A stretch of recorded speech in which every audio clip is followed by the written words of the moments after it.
नमस्कार साथियों, कैबल्य the wisdom में आपका स्वागत है। तो कैसे हैं सभी? अच्छे होंगे। आज पढ़ेंगे संविधान एंड राज व्यवस्था। आखिर कैसे निर्माण होता है संविधान का, क्यों जरूरत पड़ती है हमें संविधान की। तो सबसे पहले मैं बात करूं संविधान होता क्या है। बात करें संविधान क्या है, संविधान होता क्या है। मैं बात करूं संविधान, संविधान उन प्रावधानों का संग्रह है जिनके आधार पर किसी देश का क्या चलता है, शासन चलता है। क्या है? उन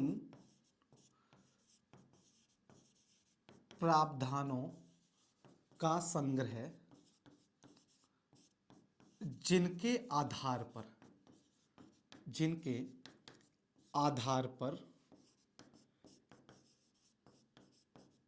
किसी देश का क्या चलता है, शासन चलता है। क्या चलता है? किसी देश का शासन चलता है। क्या कहलाता है? संविधान कहलाता है। एक वर्ड आया है यहां पर शासन, एक वर्ड आया है शासन। अब बात करते हैं कि शासन, तो शासन का मतलब होता है, शासन का मतलब होता है सार्वजनिक जीवन का संचालन। अब सार्वजनिक जीवन का संचालन यानी कि हम सार्वजनिक जीवन का संचालन कैसे करते हैं, कैसे हम किसी देश में अब उस देश की कानून व्यवस्था को कैसे चलाएंगे, तो ये जो संविधान कहलाएगा। अब बात करते हैं संविधान जो होता है लिखित और अलिखित होता है। तो जैसे मैंने मान लिया जाए कि एक दिया है आर्टिकल 17। क्या है?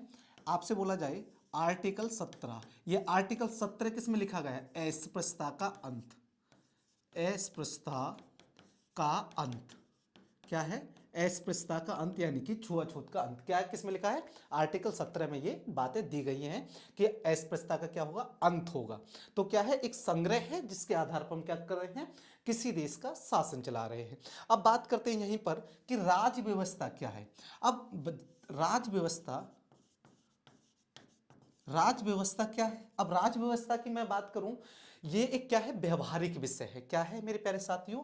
ये व्यवहारिक, क्या है? व्यवहारिक विषय है। कहने का मतलब है जो आपके संविधान में लिखा गया है, जो चीज आपके संविधान में लिखी गई है, उसी चीज को हम किस में करना, व्यवहार में प्रयोग करना क्या कहलाता है? राज व्यवस्था कहलाता है। क्या है? एक व्यवहारिक विषय। और जो हमारे संविधान में लिखी है उसी को हम व्यवहार में कैसे प्रयोग करेंगे, वही क्या कहलाती है? राज व्यवस्था कहलाती है। जैसे मैंने अभी बताया था आर्टिकल 17, आर्टिकल 17 मैंने बताया था अस्पृश्यता। क्या है? अस्पृश्यता का अंत। अब अस्पृश्यता का अंत आर्टिकल किस में लिखा है? हमारे संविधान में लिखा है। लेकिन राज व्यवस्था में कैसे? कहने का मतलब अस्पृश्यता क्या है। अब बात की जाए कि अस्पृश्यता क्या है, अस्पृश्यता क्या है, इसके लिए क्या दंड मिलेगा, इसके लिए दंड की क्या व्यवस्था होगी, या हम किसे अस्पृश्यता माने। तो ये जो बातें हैं तो कौन करेगा? संसद द्वारा क्या बनाया जाएगा? एक कानून बनाया गया और उस कानून को क्या करा? व्यवहार में लागू किया। तो आपको समझ में आ रहा होगा कि संविधान का मतलब है एक तरह का व्यवहारिक, यानी कि संविधान का मतलब है एक प्रावधानों का संग्रह जिनके आधार पर हम क्या चला रहे हैं? शासन चला रहे हैं। राज व्यवस्था का सीधा मतलब है जो चीज आपके संविधान में लिखी गई है उसी को आप क्या करेंगे? व्यवहार में प्रयोग करेंगे। अब बात करते हैं भारत का संविधान। किसका संविधान? भारत का संविधान। और भारत के संविधान का निर्माण कैसे होता है? तो आपको पता है कि 1947 से पहले भारत पर क्या था? ब्रिटिश साम्राज्य का क्या था? शासन था। और ब्रिटिश क्या थे? ब्रिटिश यानी कि ब्रिटिश साम्राज्य का जब शासन था तो उस समय क्या था कि द्वितीय विश्व युद्ध हो, और द्वितीय विश्व युद्ध में क्या होती है? स्थिति बनती है कि भारत को क्या कर दिया जाए? आजाद कर दिया जाए। तो जब भारत को आजाद कर दिया जाए तो आजाद करने के लिए उनको क्या चाहिए? एक संविधान चाहिए। तो संविधान का निर्माण कैसे हो, तो सबसे पहले हम समझेंगे संविधान का निर्माण। किसका? अब समझेंगे संविधान का निर्माण। किसका निर्माण? संविधान का निर्माण। मैं बात करूं, जब संविधान का निर्माण है तो किसी चीज का जब हम निर्माण करते हैं तो उसके लिए संविधान का निर्माण होगा, तो उसके लिए क्या होनी चाहिए, संविधान सभा होनी चाहिए। क्या होनी चाहिए, एक संविधान सभा होनी चाहिए। क्या होनी चाहिए आपको मेरे प्यारे साथियों, एक संविधान सभा होनी चाहिए। अब बात करते हैं एक क्या होनी चाहिए, संविधान सभा। क्या होनी चाहिए, संविधान सभा होनी चाहिए। अब जब संविधान सभा होनी चाहिए तो वहीं पर बात करते हैं कि सबसे पहले ऐसे कौन से व्यक्ति थे जिन्होंने बोला कि संविधान सभा क्या होनी चाहिए, संविधान सभा का गठन होना चाहिए। तो एक व्यक्ति थे जिनका नाम था M.N. रॉय। क्या था, M.N. रॉय। और M.N. रॉय ने 1934 ईस्वी में सबसे पहले संविधान सभा के गठन की मांग की। किसकी थी, संविधान सभा के गठन की क्या की थी, गठन की मांग की। याद रखेंगे, किसकी मांग की थी, संविधान सभा के गठन की मांग की। अब बात करते हैं 1934 के बाद क्या आता है, 1935 आता है। कब आता है, 1935। और 1935 ईस्वी में 1935 ईस्वी में भारतीय राष्ट्रीय कांग्रेस ने, किसने, भारतीय राष्ट्रीय कांग्रेस ने, भारतीय राष्ट्रीय कांग्रेस ने, किसने, भारतीय राष्ट्रीय कांग्रेस ने पहली बार आधिकारिक रूप से संविधान निर्माण की और संविधान सभा के गठन की मांग की। किस रूप में, यानी कि 1935 में भारतीय राष्ट्रीय कांग्रेस द्वारा आधिकारिक रूप से, कारिक रूप से, किससे, आधिकारिक रूप से संविधान सभा के गठन की मांग की, गठन की मांग की, जिसे हम बोल सकते हैं ऑफिशियल रूप से गठन की क्या की है, मांग की है। अब उसके बाद मेरे प्यारे साथियों क्या आता है आपके पास, अगस्त प्रस्ताव, यानी कि 1940। क्योंकि इसके संविधान सभा के हम गठन से संबंधित एक इसकी पृष्ठभूमि को जान लेते हैं कि किस तरह से संविधान सभा के गठन होता है। क्या है, आता है 1940। और 1940 में एक आता है अगस्त प्रस्ताव। कौन सा, अगस्त प्रस्ताव आता है। क्या आता है, अगस्त प्रस्ताव आता है। और जब ये अगस्त प्रस्ताव था, और ये अगस्त प्रस्ताव में क्या होता है, संविधान सभा की मांग को ब्रिटिश द्वारा मान लिया जाता है। क्या, किसके द्वारा मान लिया जाता है, अगस्त प्रस्ताव में ब्रिटिश द्वारा, किसके द्वारा, ब्रिटिश द्वारा संविधान सभा की क्या कर लेते हैं, मांग को मान लिया जाता है। बोलते कि ठीक है, आप क्या करें, ब्रिटिश यानी कि संविधान सभा क्या कर ले, गठन कर ले। और उस समय एक वायसराय थे जिनका नाम था लिंथिगो के द्वारा इसको क्या किया जाता है, पेश किया जाता है अगस्त प्रस्ताव को। और इन्होंने बोला कि युद्ध के बाद क्या करेंगे, जो द्वितीय विश्व युद्ध था, और द्वितीय विश्व युद्ध के बाद आप क्या करेंगे, संविधान निर्माण की रूपरेखा क्या करेंगे, तैयार करेंगे। क्या है, युद्ध के बाद, याद रखेंगे, युद्ध के बाद संविधान निर्माण की, संविधान निर्माण की रूपरेखा तैयार करेंगे। क्या है, रूपरेखा तैयार करेंगे, रूपरेखा क्या करेंगे, तैयार करेंगे। अब यहीं पर रूपरेखा तैयार करेंगे। अब इसके बाद थोड़ा सा आप और समझेंगे कि क्या होता है, जब इसमें क्या है, युद्ध के बाद आप क्या करेंगे, रूपरेखा तैयार करेंगे। इसके बाद मेरे प्यारे साथियों क्या आता है, क्रिप्स प्रस्ताव आता है। क्या आता है, क्रिप्स प्रस्ताव। मैं आपको बात करूं कि क्रिप्स प्रस्ताव कौन आता है, क्रिप्स प्रस्ताव आता है। क्या आता है, क्रिप्स प्रस्ताव आता है। और ये जो क्रिप्स प्रस्ताव था ये आया था 1942 ईस्वी में। कब आया था, 1942 में। और ये क्या है, द्वितीय विश्व युद्ध की गंभीरता को देखते हुए ब्रिटिश सरकार जो थी, क्या थी, ब्रिटिश सरकार भारतीयों से क्या मांगना चाहती थी, सहयोग मांगना चाहती थी। और इसीलिए क्या हुआ, एक क्रिप्स प्रस्ताव को, एक व्यक्ति थे जिनका नाम था स्टेफोर्ड क्रिप्स, और उनको 1942 में क्या होता है, भारत में भेजा जाता है। और उनके द्वारा बोला जाता है कि आप संविधान निर्माण के लिए क्या करें, एक प्रस्ताव पेश किया, या प्रस्ताव के साथ क्या आते हैं, एक भारत आते हैं, यानी कि प्रारूप प्रस्ताव के साथ क्या आते हैं, ये भारत आते हैं। क्या आते हैं, प्रारूप प्रस्ताव के साथ क्या आते हैं, ये भारत आते हैं। किसके साथ आते हैं, प्रारूप प्रस्ताव के साथ क्या आते हैं, ये भारत आते हैं। लेकिन जब ये प्रस्ताव रखते हैं तो क्रिप्स प्रस्ताव को तो मुस्लिम लीग द्वारा, किसके द्वारा, एक चीज याद रखेंगे, किसके द्वारा, मुस्लिम लीग द्वारा इसको क्या कर दिया जाता है, ठुकरा दिया जाता है। क्या है, मुस्लिम लीग द्वारा इसको क्या कर दिया जाता है, ठुकरा दिया जाता है, और मुस्लिम लीग इसको नहीं मानती। ठीक है, उसके बाद आता है कैबिनेट मिशन। ठीक है मेरे प्यारे साथियों, उसके बाद आता है कैबिनेट मिशन। कैबिनेट मिशन, और ये जो कैबिनेट मिशन था, और ये कैबिनेट मिशन आया 1946 को, तो एक डेट याद रखेंगे 1946 को, और ये भारत पहुंचता है 24 मार्च 1946 को। कब पहुंचता है ये, 24 मार्च 1946 को ये क्या है, भारत पहुंचता है। क्या है, भारत पहुंचता है 1946 को, क्या है ये, भारत पहुंचता है। जब ये 1946 को भारत पहुंचता है, और ये 16 मई 1946 को क्या है, अपनी योजना प्रकाशित करता है, यानी कि अपनी योजना बताता है। क्या है, 12 मार्च को क्या होता है, ये भारत पहुंचता है, और 16 मई, डेट याद रखेंगे, 16 मई 1946 को अपनी योजना क्या करता है, प्रकाशित करता है। क्या करता है, ये योजना को प्रकाशित करता है। अब ये योजना को प्रकाशित करता है, यही आपसे पेपर में पूछ लिया जाता है कि जो कैबिनेट मिशन था, ठीक है ना, कैबिनेट मिशन में कुल कितने सदस्य थे। तो मैं बात करता हूं, जब कैबिनेट मिशन आता है तो कैबिनेट मिशन में क्या होते हैं, 3 सदस्य होते हैं। कितने सदस्य होते हैं, 3 सदस्य होते हैं। कितने होते हैं, 3 सदस्य होते हैं। एक होते लॉर्ड पैथिक लॉरेंस, कौन थे, एक पैथिक लॉरेंस, कौन थे, पैथिक लॉरेंस होते हैं। क्या होते हैं, पैथिक लॉरेंस होते हैं। एक कौन होते हैं, क्रिप्स होते हैं।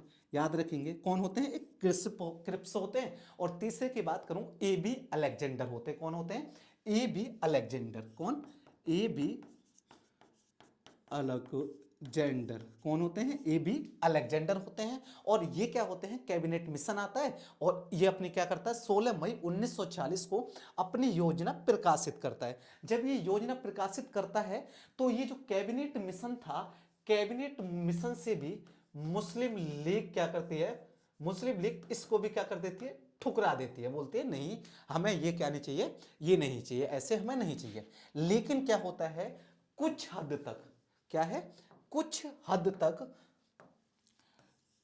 कुछ हद तक क्या होती है, संतुष्ट हो जाती है। क्या हो जाती है, कुछ हद तक मुस्लिम लीग क्या होती है, कैबिनेट मिशन से क्या हो जाती है, संतुष्ट हो जाती है। क्या होती है, कैबिनेट मिशन से संतुष्ट हो जाती है। अब यही समझेंगे, संविधान सभा जब बनती है तो उसमें कुल कितने सदस्य थे।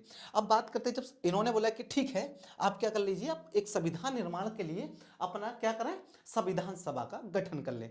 आप समझेंगे यहीं पर, जब ये जो संविधान सभा थी, तो संविधान सभा, अब संविधान सभा के जब गठन होता है तो उसमें बात करते हैं कुल सदस्य संख्या। क्या है, कुल सदस्य संख्या, यही बात करते हैं संविधान सभा के कुल सदस्य।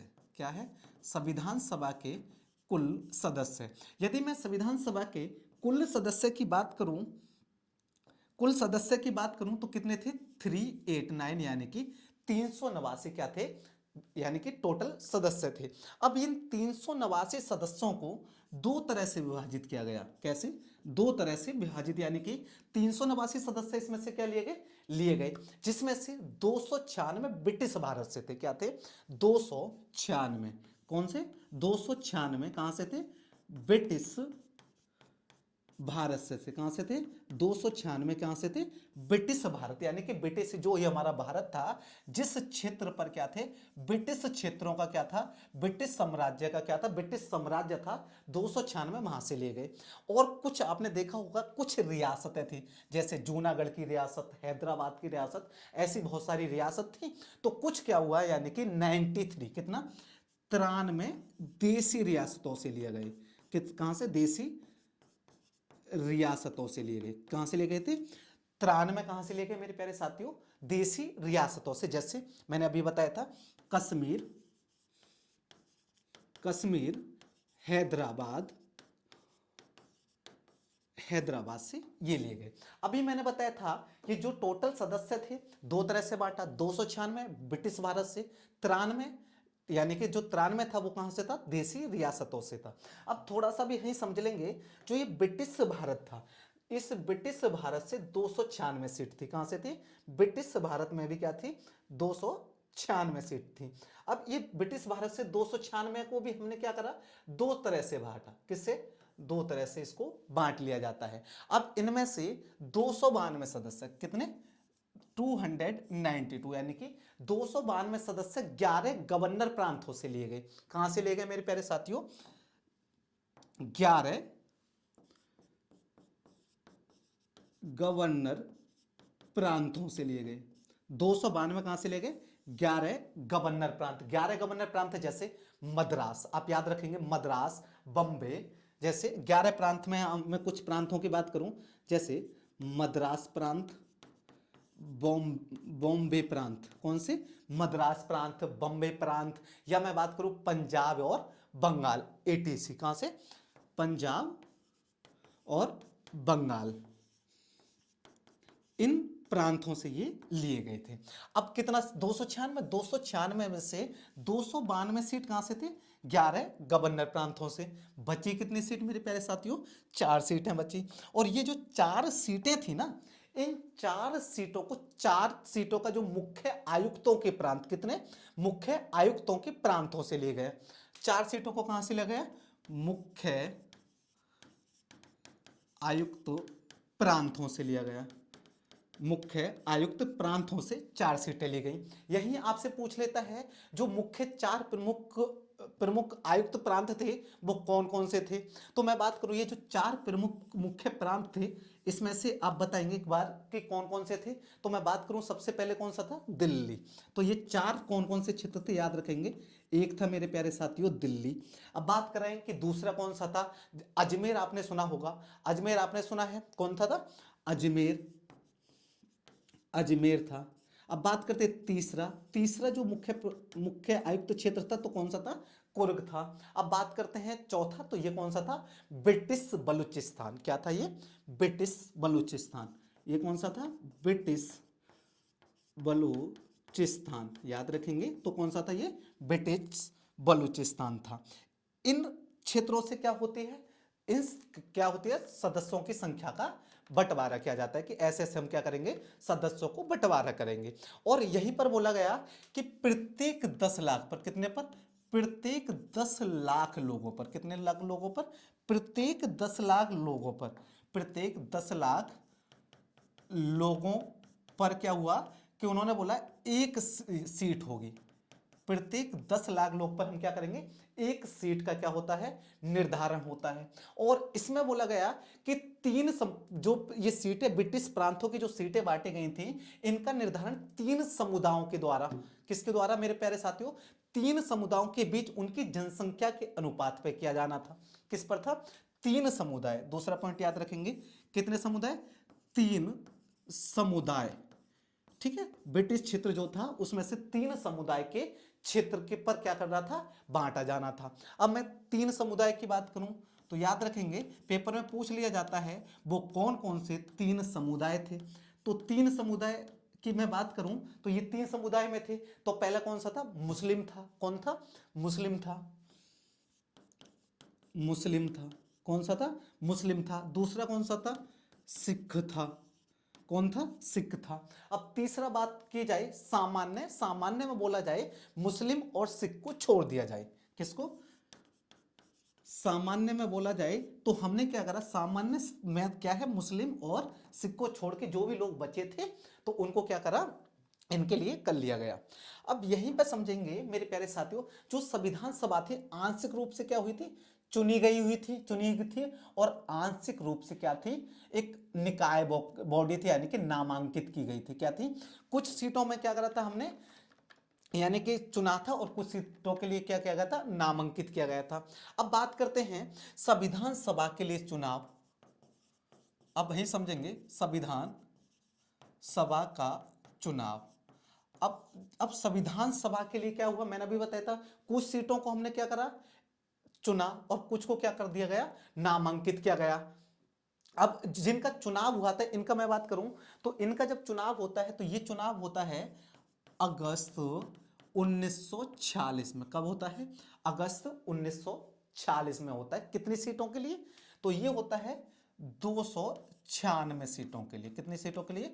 296 सीटों के लिए। कितनी सीटों के लिए होता है चुनाव? 296 सीटों के लिए होता है। अब इन 296 सीटों में भी मैं बात करूं, 296 सीटों में किन किन के लिए कितनी कितनी सीटें बांटी गई। आपसे यही पूछ ले कि 296 जो थे, इन 296 सीटों में से कितनी कितनी सीटें किस किस को मिली। तो अब बात करते हैं राष्ट्रीय कांग्रेस। यहां पर राष्ट्रीय कांग्रेस, अब राष्ट्रीय कांग्रेस के लिए कितनी सीट बांटी गई थी? 208 सीटें। कितनी? 208 सीटें। अब बात करते हैं मुस्लिम लीग। यही मैं बात करूं मुस्लिम लीग, और मुस्लिम लीग के लिए कितनी दी गई थी? 73 सीटें। कितनी? 73 सीटें। और जो छोटे समुदाय थे और स्वतंत्र सदस्य थे, क्या थे? या बात करें, इनको बोल सकते हैं छोटे समुदाय, छोटे समुदाय या स्वतंत्र सदस्य। अब छोटे समुदाय और स्वतंत्र सदस्य के लिए 208 राष्ट्रीय कांग्रेस, मुस्लिम लीग के लिए कितने? 73। और ये जो छोटे समुदाय थे तो इनके लिए कितनी सीटें थी? 15 सीटें थी। कितनी सीटें थी? 15 सीटें थी। एक चीज याद रखेंगे यहीं पर, तो कभी कभी पूछ लिया जाता है जो महात्मा गांधी थे, क्या महात्मा गांधी संविधान सभा के सदस्य थे? तो याद रखेंगे जो महात्मा गांधी थे, महात्मा गांधी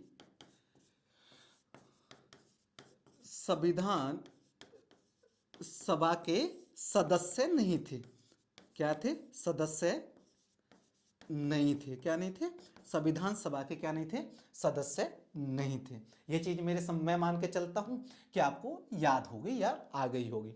अब बात करते हैं इनके लिए। अब क्या होता है जब चुनाव होता है तो उसके बाद क्या होता है? संविधान सभा की बैठकें होती हैं। क्या होती है मेरे प्यारे साथियों? संविधान सभा की क्या होती हैं? बैठकें होती हैं। अब बात करते हैं जो संविधान सभा की बैठकें थी वो किस तरह से होती हैं। अब यहां पर क्या हो जाता है? चुनाव हो जाता है। और जब चुनाव होता है तो अब क्या होता है? संविधान सभा की अब क्या करें? बैठकें करें। तो अब होता क्या है? संविधान सभा की क्या होती है? पहली बैठक होती है। अब बात करते हैं संविधान सभा की बैठक। यहां से भी आपका एक क्वेश्चन बन जाता है, संविधान सभा की बैठक। मैं बात करूं संविधान सभा की जो बैठक थी तो उसमें क्या होता है कि संविधान सभा की बैठक कब होती है? 9 दिसंबर 1946 को। कब होती है? 9 दिसंबर 1946 को क्या होते हैं? ये संविधान सभा की पहली बैठक होती है।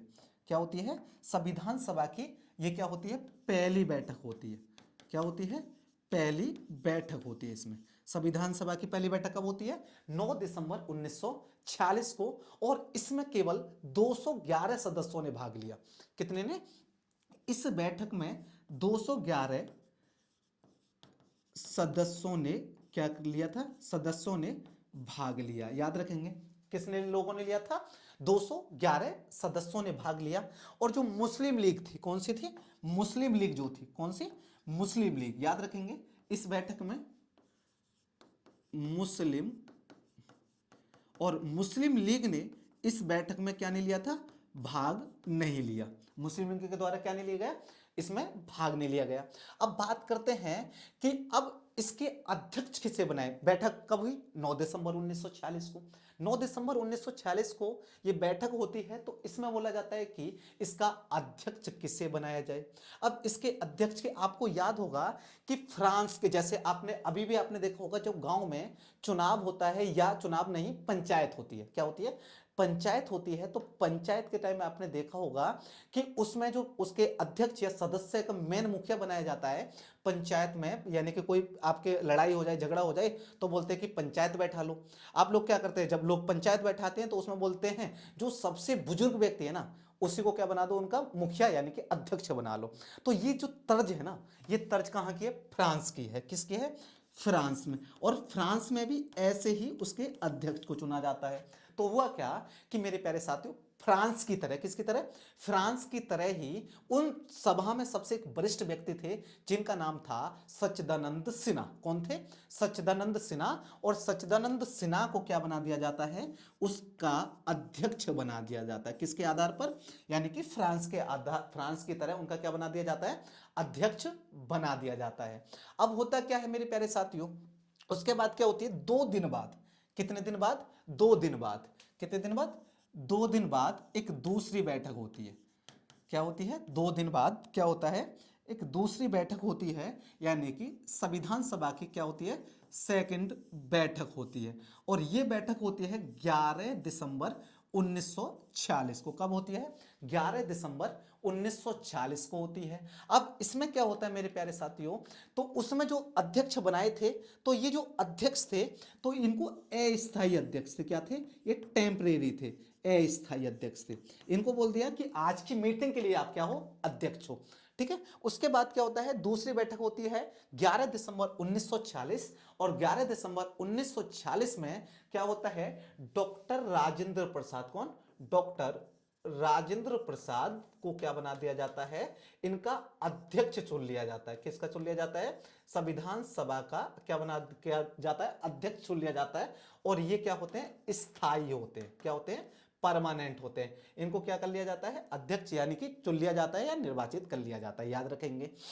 अब बात कर लेते हैं यहीं पर, ये जो संविधान सभा हुई थी, इसमें कुल कितनी महिलाएं थी? कुल महिलाओं की मैं बात करूं तो इसमें महिलाओं की संख्या कभी कभी यही पूछ लेता है कि इसमें कुल कितनी महिला थी। तो टोटल कितनी महिलाएं थी मेरे प्यारे साथियों? तो कितनी महिलाएं थी? 15 महिलाएं थी। अब बात करते हैं ऐसे कौन व्यक्ति थे जिन्होंने संविधान सभा की सदस्यता को अस्वीकार कर दिया। तो 2 व्यक्ति थे जिनका नाम था जयप्रकाश नारायण, याद रखेंगे कौन था? जयप्रकाश नारायण। और तेज बहादुर थे। कौन थे? जयप्रकाश नारायण और तेज बहादुर द्वारा इसको क्या कर लिया जाता है? संविधान सभा की अध्यक्षता को क्या कर दिया जाता है? समाप्त कर दिया जाता है, यानी कि अस्वीकार कर लेते हैं कि हमें आपका सदस्य नहीं बनना। अब क्या होता है? अध्यक्ष कौन बन गए? डॉक्टर राजेंद्र प्रसाद। अब बोले गए कि आप एक बताओ, कभी डॉक्टर राजेंद्र प्रसाद ना हो तो उनकी जगह क्या बनाए गए? उपाध्यक्ष बनाए गए। तो मैं बात करूं कि संविधान सभा के उपाध्यक्ष कौन कौन से, कभी कभी पेपर में पूछ लिया जाता है, संविधान सभा के उपाध्यक्ष। तो एक बार उपाध्यक्ष, अब बात करें संविधान सभा के उपाध्यक्ष। अब इस उपाध्यक्ष में कई बार पेपर में पूछ लिया जाता है कौन थे, इसके कौन कौन से उपाध्यक्ष थे। तो मैं उपाध्यक्ष की बात करूं तो 2 व्यक्ति थे, H.C. मुखर्जी। कौन थे? H.C. मुखर्जी। इसके कौन बन लिए जाते हैं? उपाध्यक्ष बना दिए जाते हैं। कौन बना दिए जाते हैं? उपाध्यक्ष बना दिए जाते। और एक व्यक्ति थे जिनका नाम था B.T. कृष्णाचारी। क्या थे?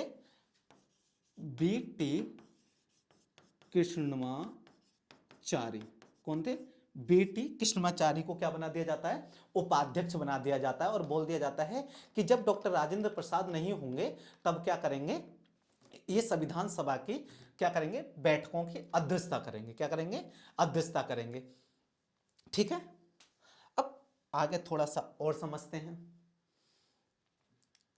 अब क्या होता है? स्वतंत्रता अधिनियम द्वारा संविधान सभा में क्या होता है? कुछ परिवर्तन होता है। ठीक है ना।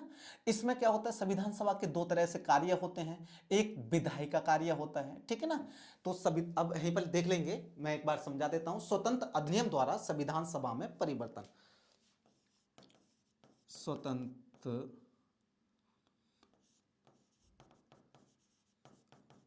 अधिनियम द्वारा संविधान सभा में परिवर्तन। क्या है? इसमें क्या होता है? परिवर्तन होता है। अब क्या है? विधायिका। अब विधायिका के क्या होते हैं? कुछ बैठकें होती हैं। इसको हम क्या करेंगे? आगे हम समझ लेंगे। ठीक है मेरे प्यारे साथियों, या अभी समझा देते हैं। ठीक है ना, इसको आगे समझा दें। ठीक है। हाँ, नेक्स्ट अगली क्लास में इसको हम समझा देंगे अच्छे से। ठीक है ना। अब क्या होता है? यहां तक आपको समझ में आ गया कि पहले ये था, इसको हम क्या करेंगे? इस पॉइंट को थोड़ा आगे हम समझाएंगे। ठीक है ना। अपने पेड कोर्स में ये चीज को हम समझ लेंगे ताकि और डिटेल से हम समझ सकें। अब यहां पर समझेंगे, एक कुछ हम फैक्ट को भी याद कर लेंगे। तो एक बार समझ लेंगे, यानी कि कुछ फैक्ट्स को याद करेंगे। पहला मैंने आपको बताई थी 6 दिसंबर 1946 क्या होता है? 6 दिसंबर 1946। अब 6 दिसंबर 1946 को क्या होता है? संविधान सभा का गठन होता है। किसका होता है? संविधान सभा का गठन होता है। क्या होता है? संविधान सभा का क्या होता है, गठन होता है। अब देखेंगे थोड़ा सा, क्योंकि ये फैक्चुअल डाटा आपके यूपीएसआई में पूछा जाता है। 1946 दूसरी बैठक कब होती है, यानी कि पहली बैठक प्रथम बैठक होती है, क्योंकि फैक्चुअल डाटा को भी साथ समझेंगे। प्रथम बैठक 9 दिसंबर 1946 को क्या होती है, प्रथम बैठक होती है। और ये कहाँ पर होती है, तो मेरे प्यारे साथियों ये होती है नई दिल्ली में। कहाँ पर होती है ये, नई दिल्ली में होती है। अध्यक्ष की बात करूं तो इसके जो अध्यक्ष थे कौन थे, इसके जो अध्यक्ष थे कौन थे, सच्चिदानंद सिन्हा थे, और वो क्या थे, अस्थायी थे। क्या थे, अस्थायी थे। इसी के 2 दिन बाद क्या होती है, एक अगली बैठक होती है 11 दिसंबर 1946। क्या है, 11 दिसंबर 1946 को क्या होती है, दूसरी बैठक होती है। क्या होती है, सेकंड बैठक होती है। अब ये जो सेकंड बैठक थी, तो इसके अध्यक्ष की बात की जाए, क्योंकि मैंने अभी आपको पढ़ा दिया, इसके अध्यक्ष कौन थे, डॉक्टर राजेंद्र प्रसाद थे। कौन थे, डॉक्टर राजेंद्र प्रसाद थे। और जो ये अध्यक्ष थे कौन थे, स्थायी थे। क्या थे ये अध्यक्ष, क्या थे, अस्थायी थे। इसके 2 दिन बाद क्या है, इसके 2 दिन बाद, यानी कि हमने 9 पढ़ लिया, 11 पढ़ लिया, 2 दिन बाद 13 दिसंबर 1946 क्या है, 1946 को क्या होती है, एक अगली बैठक होती है। क्या होती है, अगली बैठक होती है। और इसमें क्या हुआ कि पंडित जवाहरलाल नेहरू, कौन, पंडित जवाहरलाल नेहरू, कौन, पंडित जवाहरलाल नेहरू, पंडित जवाहरलाल नेहरू एक प्रस्ताव लाते हैं। क्या लाते हैं, एक प्रस्ताव लाते हैं। और यही प्रस्ताव क्या था, उद्देश्य प्रस्ताव था। क्या था, एक प्रस्ताव पेश करते हैं जिसे हम क्या बोलते हैं, उद्देश्य प्रस्ताव। और यही उद्देश्य प्रस्ताव आगे चलकर क्या बनती है, उद्देशिका या क्या बनती है, प्रस्तावना बनती है। क्या बनती है, प्रस्तावना बनती है। क्या बनती है, ये प्रस्तावना बनती है। यही पेपर में पूछ ले, क्योंकि आप देखेंगे यूपीएसआई में आपका थोड़ा सा जो पॉलिटी है, यानी कि संविधान और राज्य व्यवस्था है, थोड़ा सा डिटेल से पूछा जाता है और काफी महत्वपूर्ण विषय भी रहता है ये। अब बात करें कि जो उद्देश्य प्रस्ताव था, इस उद्देश्य प्रस्ताव जब पंडित जवाहरलाल नेहरू द्वारा इसे पेश किया गया, तो इसमें कुल कितने अनुच्छेद थे, तो मैं अनुच्छेद की बात करूं तो कितने अनुच्छेद थे, अनुच्छेद कितने थे, 8 अनुच्छेद थे। कितने थे, 8 अनुच्छेद थे, यानी कि 8 आर्टिकल थे। अब एक आगे समझेंगे, एक डेट और याद रखेंगे, 22 जनवरी 1947 को। क्या है, 22 जनवरी 1947, कौन सा, 22 जनवरी 1947। अब मैंने बताया था 13 दिसंबर 1946 को पंडित जवाहरलाल नेहरू क्या करते हैं, एक उद्देश्य प्रस्ताव पेश करते हैं। अब उद्देश्य प्रस्ताव को 22 जनवरी 1947 को क्या होता है, सर्वसम्मति द्वारा, किसके द्वारा, सर्वसम्मति द्वारा, किसके द्वारा, सर्वसम्मति द्वारा, सर्वसम्मति द्वारा क्या होता है, स्वीकार कर लिया जाता है। यानी कि उद्देश्य प्रस्ताव को क्या कर लेते हैं, इस दिन स्वीकार कर लेते हैं। 22 जनवरी 1947 को क्या होता है, इसे स्वीकार कर लेते हैं। अगली कुछ मैं डेटों की बात करूं तो आपको यहां पर 22 जनवरी 1947 ये आपको अब समझ में आ गया होगा, मैं मान के चलता हूं। अब 22 जुलाई 1947, क्योंकि मैं ये फैक्चुअल डाटा भी करा रहा हूं साथ के साथ, क्योंकि ये पेपर में आता है। अब बात करते हैं 22 जुलाई, कौन सा, 22 जुलाई 1947। अब 22 जुलाई 1947 को मेरे प्यारे साथियों, राष्ट्रीय ध्वज, जो आपका झंडा है, राष्ट्रीय ध्वज को क्या करते हैं, अपनाया जाता है। क्या है, राष्ट्रीय ध्वज को क्या कर लिया जाता है, अपनाया जाता है। राष्ट्रीय ध्वज को क्या कर लिया जाता है, अपनाया जाता है। ये चीज आपको याद रखेंगे। अब थोड़ी सी और डेट की बात कर लेते हैं। अब क्या होता है, 29 अगस्त 1947, क्या है, 29 अगस्त 1947, डेट याद रखेंगे, 29 अगस्त 1947। अब 29 अगस्त 1947 को मेरे प्यारे साथियों क्या होता है, प्रारूप समिति का गठन होता है, जिसे हम क्या बोलते हैं, ड्राफ्टिंग कमेटी। क्या बोलते हैं, प्रारूप समिति या ड्राफ्टिंग कमेटी, प्रारूप समिति या क्या बोलते हैं, ड्राफ्टिंग कमेटी बोलते हैं। पेपर में पूछ लिया जाता है प्रारूप समिति का गठन कब हुआ, तो बता सकते हैं प्रारूप समिति का गठन क्या होता है, 29 अगस्त 1947 को क्या होता है, इसका गठन होता है। और इसके जो ड्राफ्टिंग कमेटी थे, प्रारूप समिति थे, इनके जो अध्यक्ष बनते हैं, में अध्यक्ष कौन बनाए जाते हैं, doctor B R Ambedkar. B R Ambedkar को क्या करते हैं, इसका अध्यक्ष बना दिया जाता है। प्रारूप समिति का क्या बना दिया जाता है, अध्यक्ष बना दिया जाता है। और इनका जो निर्वाचन होता है, पेपर में पूछ लेते हैं, पूछ लिया जाता है डॉक्टर बी आर अंबेडकर का जो निर्वाचन था किस क्षेत्र से था, तो किससे था, पश्चिम बंगाल से था। किससे था ये, पश्चिम बंगाल से इनका क्या होता है, निर्वाचन होता है। यही मैं बात करूं, जो प्रारूप समिति थी या ड्राफ्टिंग कमेटी थी, इसमें कुल सदस्यों की संख्या कितनी थी, तो इसमें कुल सदस्य की मैं बात करूं तो इसमें कुल सदस्यों की संख्या कितनी थी, 7 सदस्य थे। कितने थे मेरे प्यारे साथियों, इसमें कुल 7 सदस्य थे। इनके बारे में हम पूरी ड्राफ्टिंग कमेटी को हम आगे की क्लास में पूरा समझेंगे, कौन कौन सदस्य, जो 7 सदस्य थे, आखिर क्यों डॉक्टर बी आर अंबेडकर को संविधान का निर्माणकर्ता या निर्माण यानी कि संविधान का पिता या निर्माणकर्ता बोला जाता है। ये हम पूरा अभी आगे समझेंगे, क्योंकि प्रारूप समिति से ही उनके पूरा चीज हमको समझ में आती है। ठीक है मेरे प्यारे साथियों, अब देखेंगे यहां तक आपको 29 अगस्त 1947 आपको यहां तक की कुछ डेटें याद आ गई होंगी। अब आता है फरवरी 1948, क्या आता है, फेब आता है और फरवरी 1948। अब फरवरी 1948 में क्या होता है, जो प्रारूप, जो संविधान सभा ने प्रारूप समिति थी, उसने क्या करा, संविधान का पहला प्रारूप तैयार किया। क्या क्या था, फरवरी 1948 तक, यानी कि 1948 में संविधान का क्या करा था, प्रारूप तैयार कर दिया। क्या कर दिया, संविधान का क्या कर दिया, प्रारूप तैयार कर दिया।